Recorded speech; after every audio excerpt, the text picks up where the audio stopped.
Hi listeners, welcome back to the Indra Aziz Show.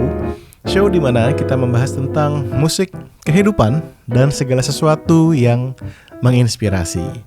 Dalam episode kali ini, saya ada ide untuk ngomongin topik bagaimana memulai jika kita ingin berkarir di musik. Artinya menjadikan musik sebagai sumber penghasilan, atau at least bisa dapat penghasilan tambahan dari musik.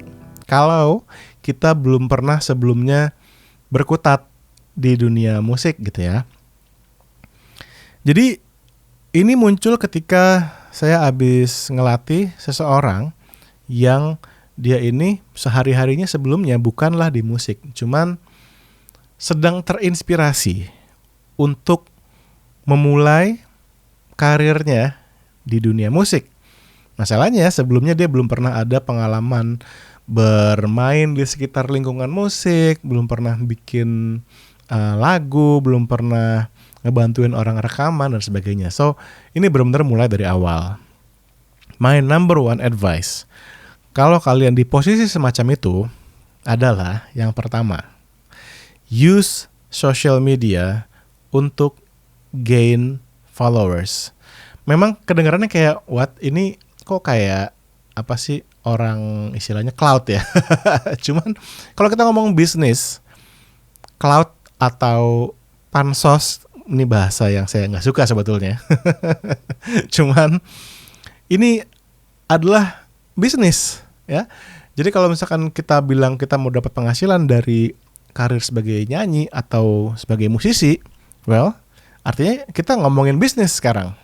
Bukan lagi ngomongin masalah suara bagus atau itu tentu penting ya, tentu penting. Cuman the main thing here adalah how to make money from music. So my number one advice adalah gunakan social media. Kenapa social media? Karena social media gratis ya. Dan lakukan jauh sebelum kita even memulai rekaman atau nulis lagu atau ya bikin apapun. Nanti gak sih? Jadi kalau misalnya kita mulai bikin lagu, kita rilis, baru kita promo diri sendiri, baru kita cari followers, semua itu udah terlambat ya. Kita harus sudah punya followers dan fans sebelum kita ngeluarin karya musik. Itu yang terjadi di era sekarang ini sebetulnya. Memang udah jauh berbeda ya sama pola pikir orang zaman dulu. Jadi kalau misalnya kamu oke nih, punya visi misalkan tahun depan mau bikin single atau mau bikin album atau mau dikenal orang sebagai penyanyi atau penulis lagu, mulai sekarang dengan sosial media kita mulai tell a story. Jadi kenapa tell a story? Kenapa bukan kayak ya, jadi yang saya maksud menggunakan sosial media itu bukan tampilin foto-foto pencitraan kayak gitu, bukan. Tapi tell a story to the world. Tell your story. Kenapa story? Karena orang bisa relate sama story. Kalau isi sosial media kita adalah pencitraan, orang nggak relate sama itu. Itu cuma akan memuaskan kita doang. Tapi untuk orang lain apa? Mereka nggak bisa. Tapi kalau misalnya kita cerita tentang hidup kita, tentang perjalanan kita, as simple as oke, teman-teman, ini saya akan ada rencana mau mulai nyanyi nih. So hal pertama yang saya lakukan adalah ngambil gitar lagi dan mulai latihan gitar lagi. You tell that story dan orang bisa sympathize, orang bisa relate, orang bisa, hey dude, good for you man, I will support you. Akhirnya gitu. Bukan kayak, weh, tungguin karya gue, gue mau bikin ini. Maksudnya bukan menyombongkan atau apa gitu lah. But you're sharing, you're telling a story. Dan harus dimulai dari sekarang. Karena kalau kita lakukan setelah semua itu udah berjalan, udah telat. Gini ya, dalam dunia bisnis musik, yang modalnya paling gede itu adalah biaya promo. Asal tahu aja.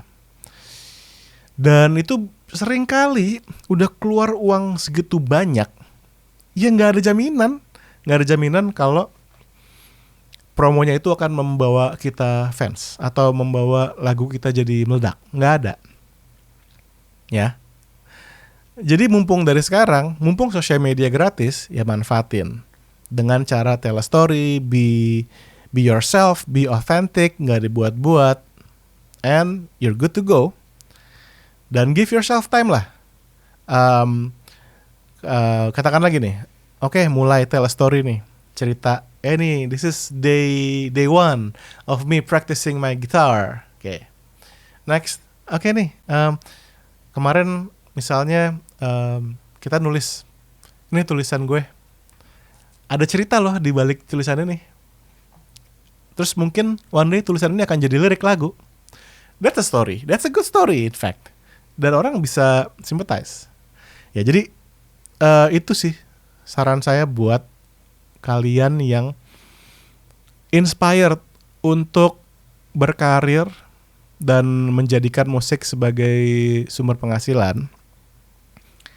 Dan juga saran saya berikutnya, kalau memang musik belum bisa mensupport hidup kita 100%, ya jangan maksa juga. Banyak kok musisi yang punya double job, dan itu biasa aja. Jadi musisi yang punya double job, itu bukan sesuatu yang failure atau memalukan. Sama sekali tidak. Di luar, banyak musisi profesional yang punya pekerjaan lain. Entah itu pekerjaan di usaha sendiri misalnya, atau main saham, atau punya ngajar, dan segala macam ya. Jadi kalau memang musik belum bisa mensupport kita 100% ya jangan maksa. Jangan sampai kita quit our job dan gambling semua demi kita bisa rekaman misalnya. Itu bahaya juga. Dan saya gak rekomen. Trust me, I know, because I know lah pokoknya. Jadi be realistic aja.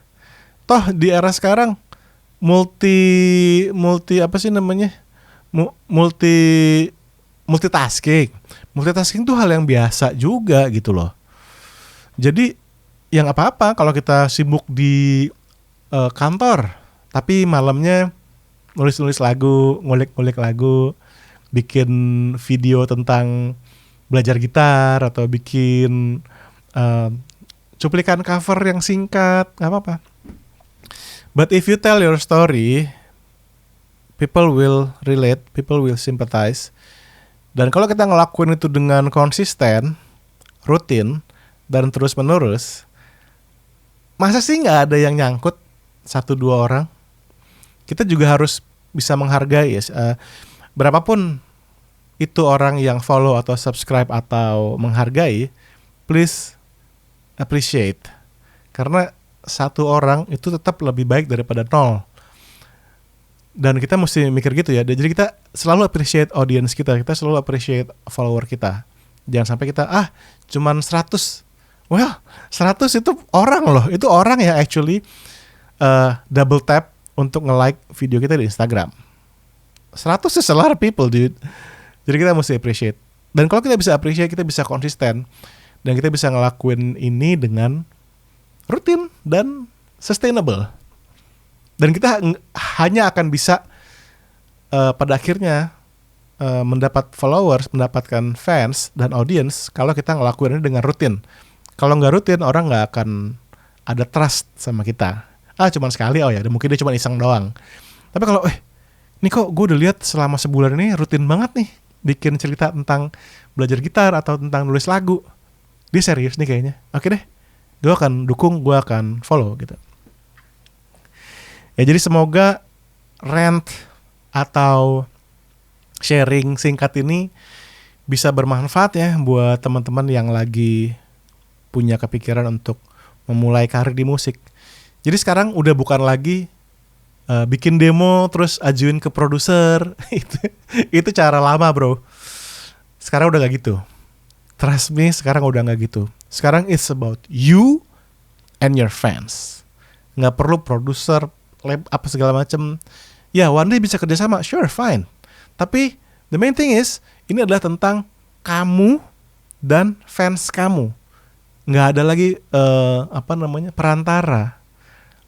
So you do the work, you make something, you create music for the fans.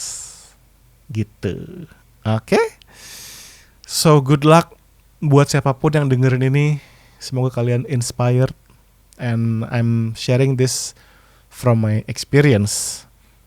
So, ya, semoga bisa mendorong semangat teman-teman yang sedang mendengarkan. Terima kasih banyak sudah tune in di The Indra Aziz Show. Saya tahu memang episodenya nggak rutin setiap minggu atau gimana, but ya, I've been busy with a lot of things, dan hopefully saya bisa sharing lebih sering lewat podcast ini dan juga ngajak bintang tamu supaya obrolannya lebih seru. Tapi again, thank you so much for listening. Follow this podcast on Spotify, Apple Podcast, dan juga di YouTube channel saya pribadi. Sampai ketemu di episode selanjutnya. Dan seperti biasa, semoga harimu menyenangkan. Bye-bye.